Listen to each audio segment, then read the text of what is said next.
Saya teringat Cambridge Analytica itu khususlah. Jadi bagaimana sebuah lembaga penelitian itu dengan menggunakan Facebook itu bisa mempengaruhi pergolakan baik di Pilpres Amerika, Pilpres Brazil, lalu kerusuhan di Rohingya, dan termasuk berpotensi juga garapannya di Indonesia. Maksud saya begini, tadi jenengan sempat nyinggung soal kedaulatan negara.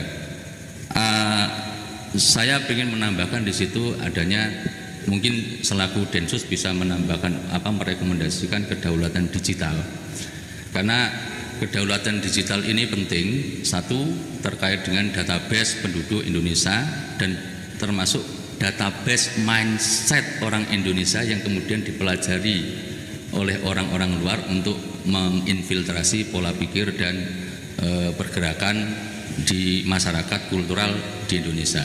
Itu yang pertama. Yang kedua, terkait dengan pesantren, ini penting sekali. Saya berharap teman-teman Mabes memberikan rekomendasi ke Kemenak.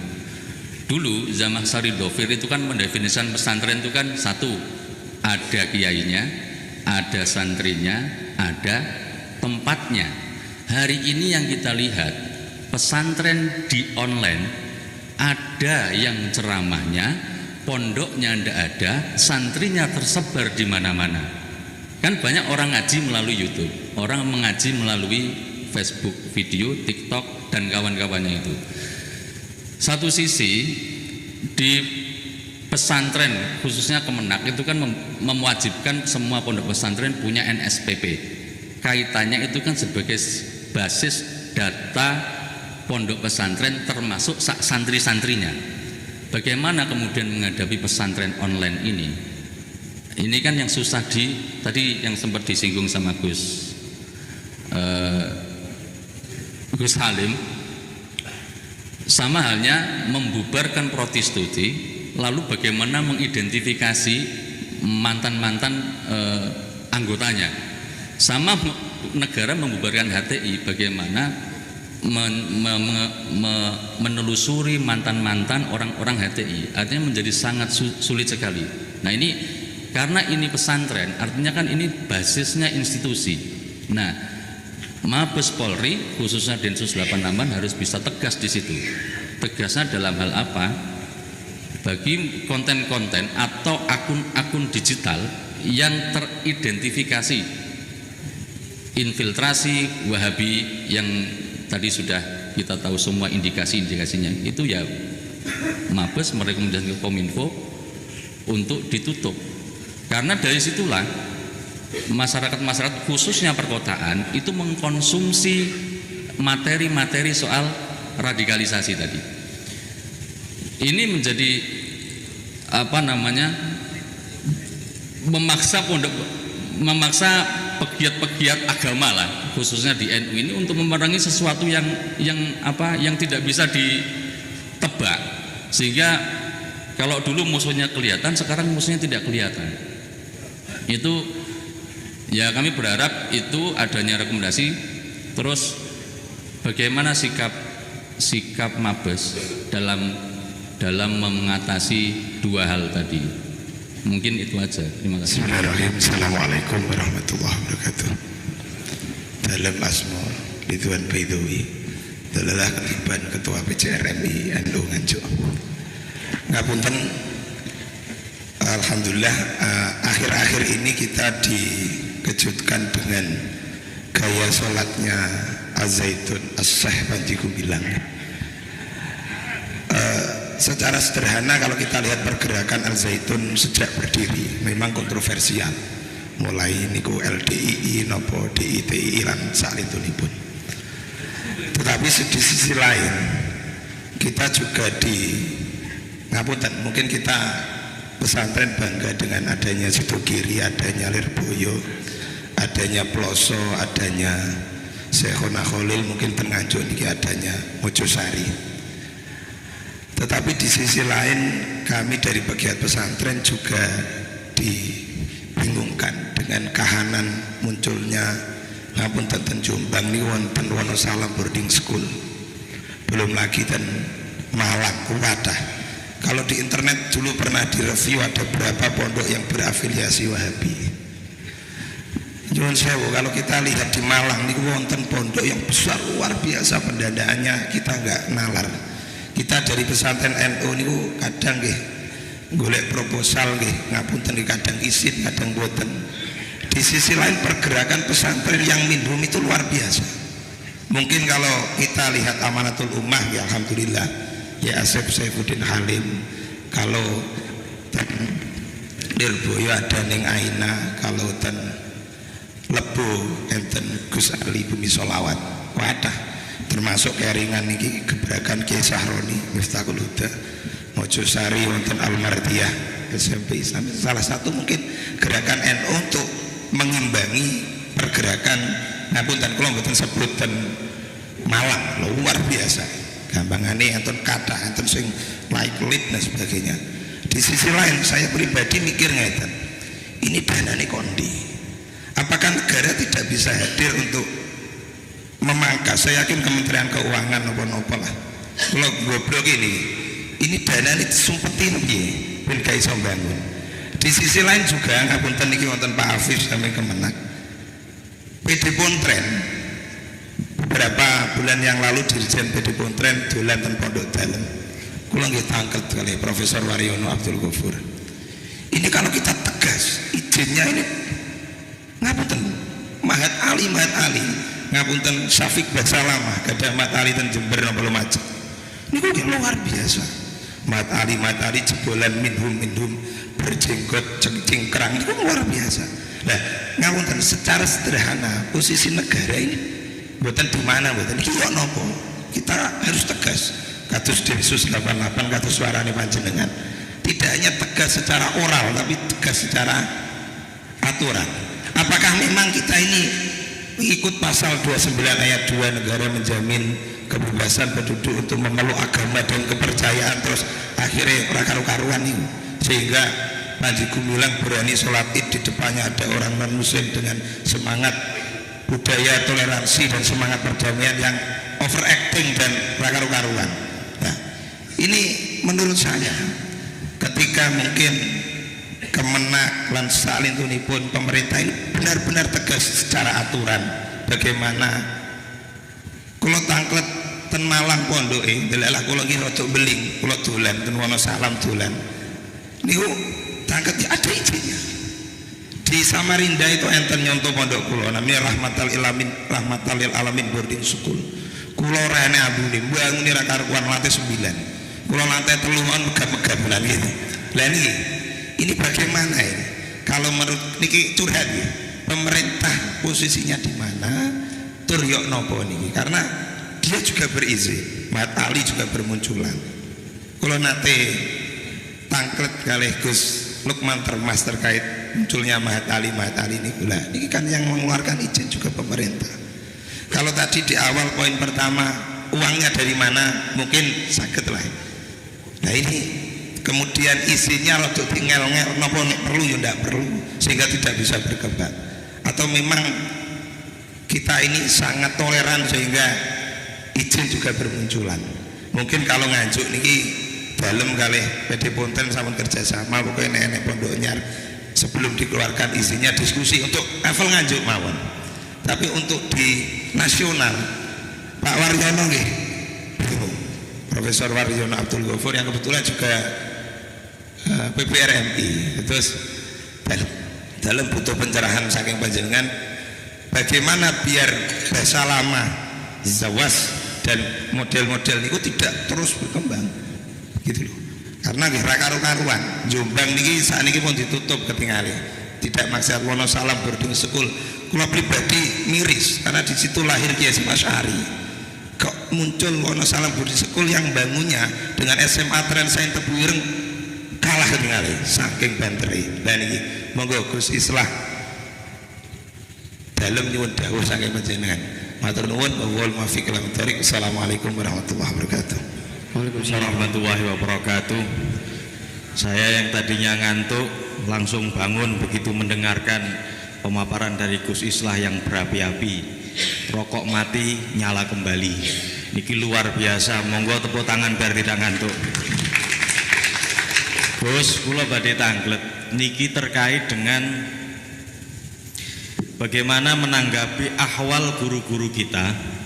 Kadang kita temukan bahwa di antara para masyayikh kita itu ada yang mengaku bahwa Asy'ari akidahnya, kemudian Syafi'i madhabnya, kemudian Sufi masyrabnya, akan tetapi untuk urusan harokah ikhwan. Nah niki kula minta tanggapan dari jenengan karena ini realitasnya banyak sekali, wabil khusus panjenengan ngerti kalau misalkan di Kairo di Mesir itu banyak sekali mutasawwif yang harokahnya itu ikhwan.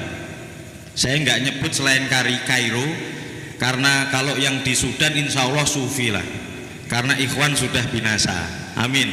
Itu nomor satu. Yang nomor dua, soal bagaimana pandangan jenengan terhadap sumber-sumber konfrontasi ideologis dari negara-negara yang memiliki kekuatan seperti yang di Saudi Arabia dengan ideologisnya, kemudian seperti juga Iran yang begitu semangat mengkonter, tapi ada satu yang terlupakan dan pernah booming pada tahun antara tahun 2015 sampai 2019, yaitu Turki yang mulai rame untuk menerjemahkan pendapat-pendapatnya Said Nursi melalui lembaga atau melalui organisasi yang kita kenal dengan Rosail Nur. Itu luar biasa sekali karena efeknya itu di Indonesia ternyata ketika kita lihat banyak juga selain pondok-pondok yang berhubungan dengan Saudi Arabia, pondok-pondok yang berhubungan tidak secara langsung dengan Syiah, dengan Iran, akan tapi banyak juga pondok-pondok yang secara langsung ini berhubungan dengan orang-orang yang berkepentingan di dalam penerjemahan pemikiran-pemikiran Said An-Nursi di Turki. Demikian yang bisa saya sampaikan. Mohon untuk yang terakhir ini agak panjang dan lebar karena ini sangat penting menurut saya. Wallahul muwaffiq ila aqwamit thoriq. Assalamualaikum warahmatullahi wabarakatuh. Iya, terima kasih. Yang pertama mungkin begini soal di Densus terkait dengan Cambridge Analytics. Ini kan dulu di Densus itu tidak ada yang namanya Direktorat Pencegahan. Pada tahun 2018 ada Direktorat Pencegahan yang membawahi 4 kasubdit. 1 kasubdit kontra radikal, 1 kasubdit kontra narasi, kontra ideologi, yang satu lagi, saya lupa kasubdit apa ya.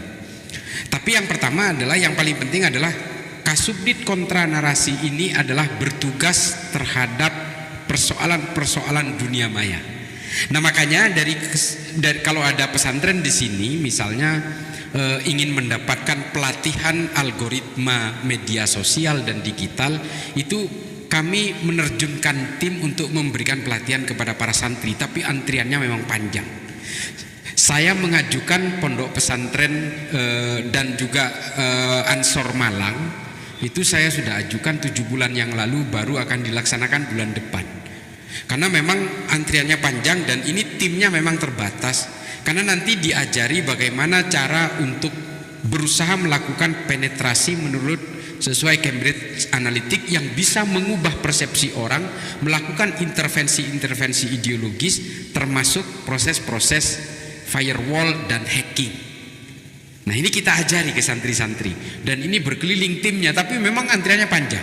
Ini lama-lama antriannya sama seperti orang daftar haji. Karena memang ini timnya cuma 5 orang, tapi kita lebih fokus terhadap pesantren-pesantren yang punya website dan juga punya akun media sosial dengan follower tinggi. Ini yang memang kita prioritaskan. Supaya apa? Supaya mereka akunnya tidak mudah di take down. Nah, persoalan-persoalan berbagai ini persoalannya Gus. Di negara kita ini tidak punya undang-undang ITE yang harus melarang satu ajaran tertentu. Beda dengan PKI, Beda dengan ajaran Leninisme, Marxisme, komunisme dan sebagainya yang diatur oleh TAP MPRS nomor 25. Dan aturan ini tidak bisa dianulir. Makanya setiap ada orang mengatakan komunisme bangkit di Indonesia, saya nggak pernah percaya. Aturannya jelas, dan secara geopolitik, secara global, komunis ini sekarang sedang jantungan. Nggak mungkin dia bangkit lagi. Kalau di negara kelahirannya sudah tewas, maka yang ada adalah negara-negara hilir seperti Korea Utara dan Cina yang sudah abu-abu. Ini narasi yang dibangun oleh kelompok tertentu. Karena apa? Dua calonnya Islam semua. Bingung dia memframing musuhnya ini seperti apa. Lalu diframinglah menjadi komunis. Karena dua-duanya sama-sama Islam. Kalau Ahok sama Anies gampang, satunya Cina, satunya Arab, satunya Kristen, satunya Islam. Gampang membelahnya. Waktu Pilkada DKI 2017, ketika sama-sama Islam, nggak ada lagi framing aja lah komunis. Makanya tuduhan komunis selalu melekat kepada Pak Jokowi. Nah, ini bisa dibedakan. Kalau komunisme dengan TAP MPRS nomor 25 itu kemudian tidak bisa diganggu gugat dan bisa kita melakukan proses hukum terhadap siapapun yang menyebarkan, siapapun yang menginfluen, siapapun yang berusaha menghidupkan kembali. Ini ada aturan yang bagus. Soal Wahabi Salafi nggak bisa, meskipun kita tahu ini biangnya terorisme, karena tidak ada undang-undang yang bisa melarang ajaran ini untuk dialirkan. Dan kita negara demokrasi, ini bisa dikatakan kebaikan demokrasi atau malah keburukan demokrasi, karena banyak orang yang mengharamkan demokrasi tapi memanfaatkan kebebasan dalam demokrasi. Orang-orang Hizbut Tahrir Ikhwanul Muslimin ini mengharamkan demokrasi semua, termasuk orang-orang Wahabi. Tapi mereka memanfaatkan kebebasan-kebebasan bersuara dalam berdemokrasi untuk mengatakan anti demokrasi. Ini entah ini kebaikan atau keburukan demokrasi, tapi kita tidak punya aturan itu. Sekaligus menjawab pertanyaan nomor 2. Lalu apa yang kita lakukan ketika negara tidak bisa melarang ajaran ini? Kita tidak bisa. Kemenak kalau tidak memberikan izin kepada sebuah ma'had, sebuah lembaga pendidikan, meskipun orang Kemenak tahu bahwa ini berbasis Wahabi Salafi dan ini misalnya ajaran yang menjadi trigger dari terorisme, tidak ada aturan yang melarang ajaran ini, sehingga Kemenak akan salah kalau tidak memberikan izin. Lalu apa kemudian yang kita lakukan? Hari ini kita berusaha melakukan pelarangan-pelarangan di setiap institusi milik negara terhadap penganut ajaran ini. Karena apa? Pergerakan mereka sudah luar biasa. Hizbut Tahrir, Ikhwanul Muslimin dan Wahabi Salafi ini sudah masuk ke BUMN. ASN sudah banyak yang kena. Banyak sekali yang kena, terutama Telkom, Telkomsel. Ini semua nih produk-produk Telkom dan PLN. Kalau nggak ngundang ustadz-ustadz Wahabi kita nggak tahu. IPDN ngundang Khalid Basalamah. Ketahuan akhirnya saya yang menggantikan. Kalau mereka nggak ngundang Khalid Basalamah kita nggak tahu. Nah, gerakan-gerakan secara tersembunyi oleh mereka inilah kemudian yang berusaha dieliminir dengan aturan-aturan yang bersifat internal. Contoh, Mabes Polri hari ini punya undang-undang di internalnya, namanya Perpol nomor 7 tahun 2022 yang melarang setiap anggota kepolisian dimanapun di seluruh dunia, anggota Polri ya, di seluruh dunia untuk menganut faham Wahabi Salafi. Satu-satunya di Indonesia. Siapa yang membuat aturan ini? Polri. Yang merumuskan aturan itu siapa? Islah Barawi. Enggak, nanti sombong saya. Tapi saya ikut menjadi tim perumus dari aturan ini, yang melarang setiap anggota kepolisian, baik yang berdinas di dalam Indonesia atau yang berdinas di luar negeri, tidak boleh menganut paham Salafi Wahabi. Aturannya ada, Perpol nomor 7 tahun 2022. Ini dirumuskan dan disahkan pada zaman Sambo menjadi Kadipropam. Nah, tapi aturan ini kemudian, apakah ada lembaga lain di negara ini yang membuat ini? Enggak ada tuh. Saya sampai ngemis-ngemis ke setiap lembaga. Ayo, rekrut saya untuk merumuskan aturan di lembaga kamu. Sama seperti Polri, berhasil kok. Anggota polisi yang terlibat dalam pengajian Khalid Basalamah dan kemudian tampil di YouTube secara terbuka di Polair Jakarta Utara, dipanggil semua. Ada 1.300 perwira dipanggil semua. Perwira menengah dan perwira tinggi dipanggil semua karena terbukti mengikuti ajaran ini. Dia dimutasi ke tempat-tempat non strategis, senjatanya semua dicopot. Akibat dari aturan ini. Hebat loh Polri. Saya menawarkan ke TNI. Belum ada tuh yang ngajak saya. Ini saya tidak mendiskreditkan TNI, karena saya menganggap bahwa 9.200 orang personil di TNI itu terpapar ajaran ini. Itu loh. Makanya kemudian giroh seperti ini. Kemenak sedang berusaha merumuskan, oke, kita tunda dulu karena ada program sosialisasi moderasi beragama dari Kemenak. Setelah itu baru kita bikin roadmapnya segala macam. Belum, sampai sekarang masih mandek. Polhukam juga demikian. Saya dengan Pak Mahfud berusaha menggodok aturan ini untuk berbagai lembaga-lembaga di bawah Kementerian Polhukam. Sampai sekarang masih begini-begini aja. Polri konkret. Saya tidak menganggap saya bangga karena saya menjadi tenaga ahli di sana, tidak. Ada beberapa teman-teman dari kalangan Nahdien yang bukan karena sentimen terhadap Wahabi, bukan, karena tinjauannya memang akademis. Penyebab terorisme itu adalah Wahabi Salafi. Makanya kemudian kita mendorong aturan itu untuk ditandatangani oleh Kapolri, dan ditandatangani pada bulan Juli tahun 2022, Perpol nomor 7 namanya. Sekarang tiarap semua. Kalau ada polisi yang menganut paham ini, ada yang berjenggot segini, kecuali Intel ya. Kalau Intel memang kadang-kadang dia bahkan jadi orang gila juga penampilannya. Jenggot begini dan dia pakai seragam, laporkan Pak. Gus, Kiai mohon maaf, laporkan. WA aja ke saya. Saya laporkan ke Propam di setiap Polres, atau perlu ke Propam Polda, Kabid Propamnya. Laporkan, karena ada aturannya sudah. Nah, lembaga lain tidak punya. Ketika negara tidak bisa membuat aturan untuk melarang ajaran ini, kita buat ruang geraknya supaya lebih sempit lewat lembaga-lembaga negara. Karena apa? Akselerasi mereka itu karena mereka berdiaspora di lembaga-lembaga negara dan pelayanan publik. Itu masalahnya. Makanya kemudian wilayahnya yang kita batasi. Ini juga yang dilakukan oleh negara seperti Maroko dan Tunis. Saya sudah studi komparasi Pak. Ke Malaysia yang katanya melarang, ternyata juga abu-abu aturannya. Ajaran-ajaran yang melenceng dari Ahlus Sunnah wal Jamaah tidak boleh hidup di Malaysia. Aturannya seperti itu. Masalahnya, semua ajaran ini mengaku Ahlus Sunnah wal Jamaah masalahnya. Sak Muhammadiyahnya, sak Syiahnya ngaku Ahlus Sunnah wal Jamaah akhirnya. Nggak ada yang terlarang. Di Tunis tidak melarang. Yang kita dengar tadinya, oh di Tunis itu ajaran Wahabi Salafi dilarang. Ternyata enggak, memang hanya dibatasi ruang geraknya. Makanya kemudian hasil dari berbagai studi komparasi itu kita membentuk FGD. Dari FGD itu kemudian kita temukan bahwa oke, kita buat aturan roadmap pelarangan-pelarangan di setiap lembaga negara. Kalau nanti ternyata ada perusahaan-perusahaan swasta yang ikut serta untuk melakukan tes wawasan kebangsaan untuk melawan ajaran ini yang dianut oleh karyawannya, itu silahkan aja. Tapi kita harus mulai dari negara, karena negara tidak mampu membuat undang-undang ini atas nama kebebasan berekspresi, kebebasan menyalurkan ideologi dan sebagainya. Apalagi ini berbasis agama. Saya katakan tadi, kalau atas nama agama apapun kejahatan akan terlihat terhormat. Nah ini kemudian mereka akan teriak kalau dilarang, karena negara belum bisa melarang. Tidak ada aturan Internal Security Act, Homeland Security Act, Anti-Terror Act dan sebagainya. Kita tidak punya. Nah makanya setiap lembaga kita mulai, dan itu sudah kita mulai. Densus menjadi pelopor di Mabes Polri dan juga Propam waktu itu.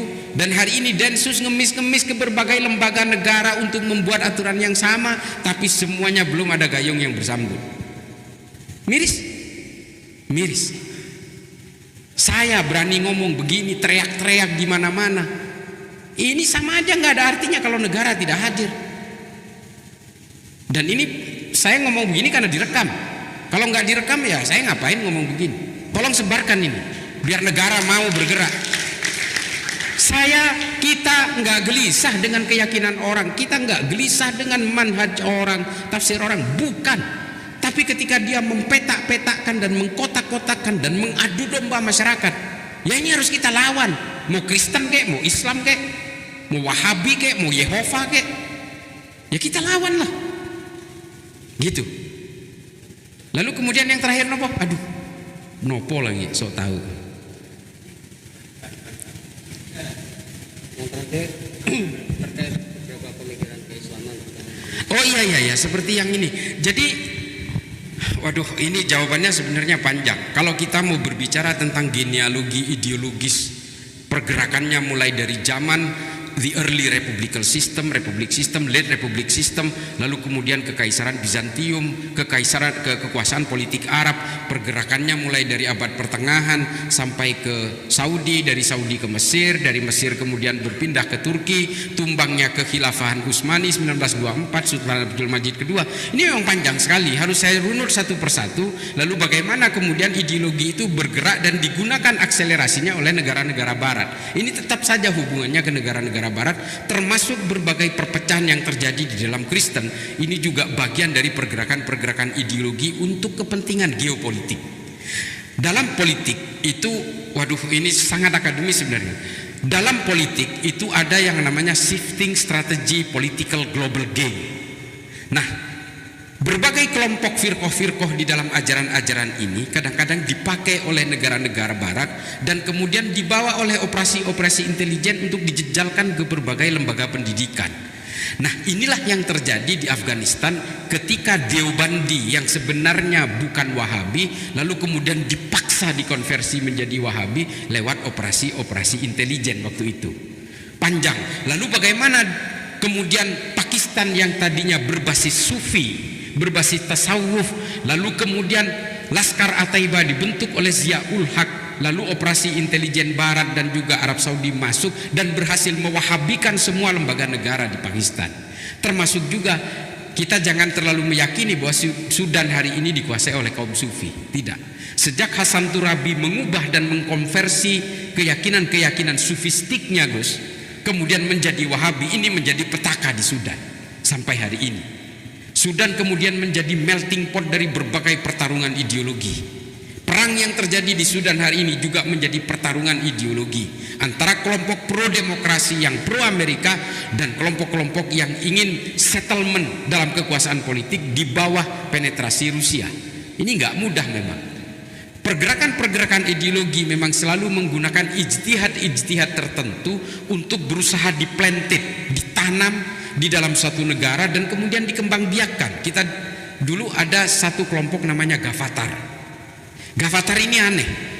Pemimpinnya mengaku nabi, namanya Mossadegh, almarhum sudah. Nah, ini juga tiba-tiba aset dia totalnya itu hampir 4 triliun. Dari mana uangnya? Nah, ini pertanyaan yang timbul adalah ketika kita bertanya tentang tumpukan uang, maka ini pasti ada pengalirnya, entah bagaimana caranya. Wahabi juga demikian.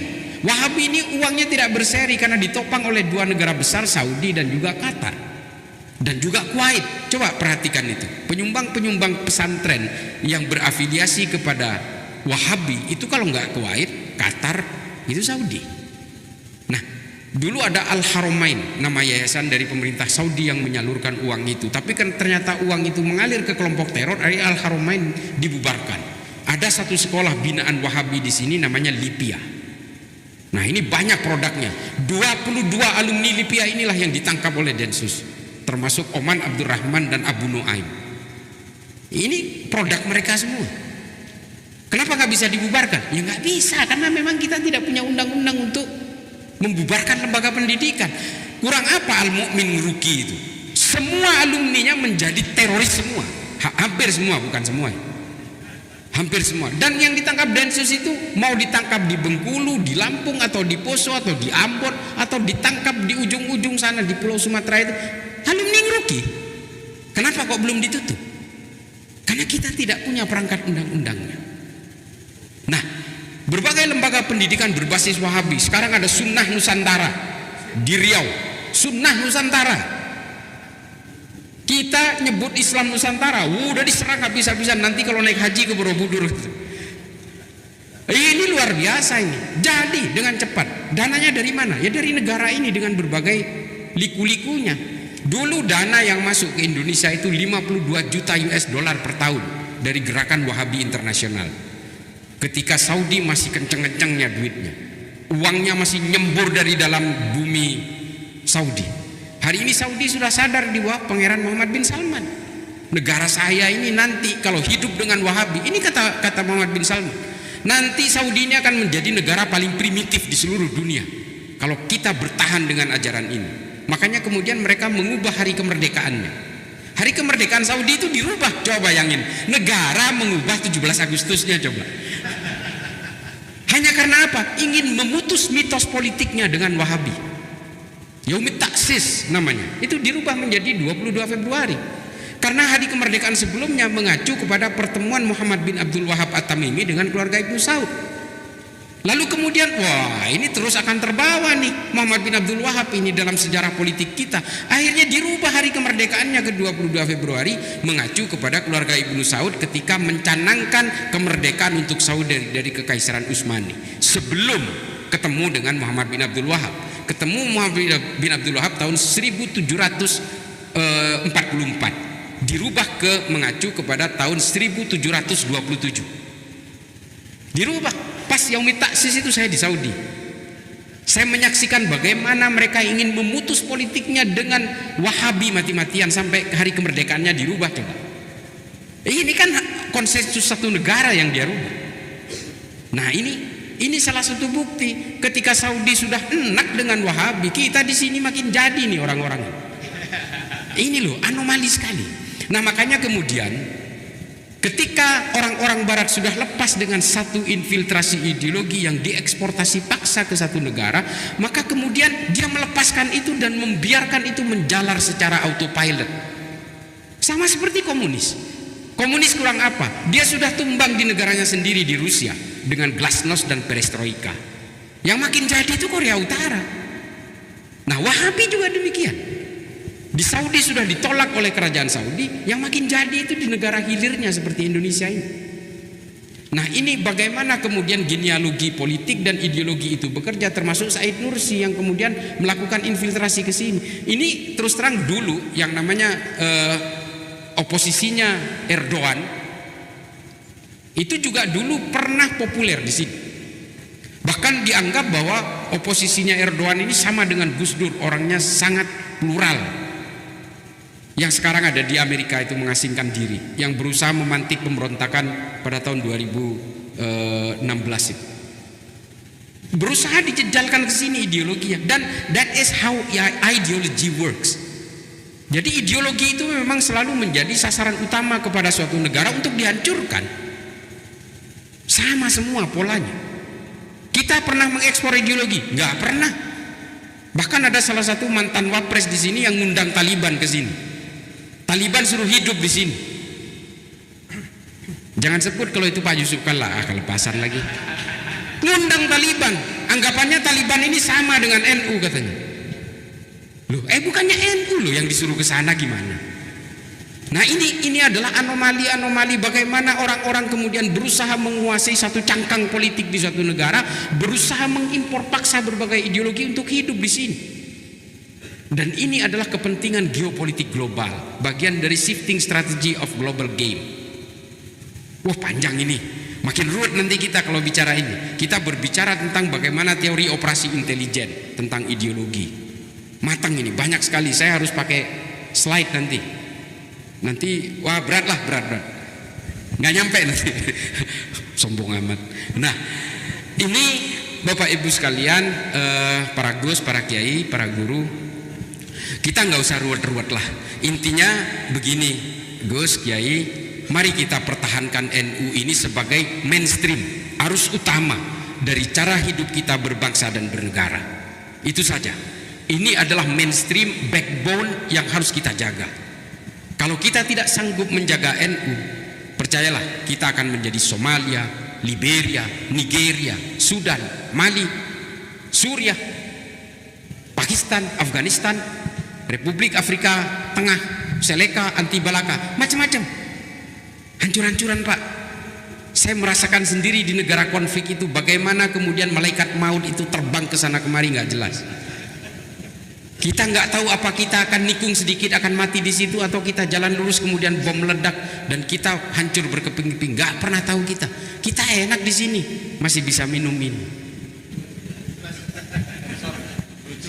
Nucles. Nah, betul ulama les. Nah, ini semua adalah gambaran kepada kita bahwa kita jangan kemudian mengkhianati berbagai nikmat yang telah diberikan Allah kepada kita. Mengapa kemudian kelompok-kelompok yang mengusung khilafah dan sebagainya, kelompok-kelompok ekstrim sayap kanan tidak pernah dimenangkan secara politik di negara kita sampai hari ini? Kenapa? Dulu mereka melebur ke Pak Prabowo kalah. 2019 melebur juga kepada Pak Prabowo, lalu Pak Prabowo kalah. Hari ini mudah-mudahan juga yang melebur kepada salah satu capres juga kalah.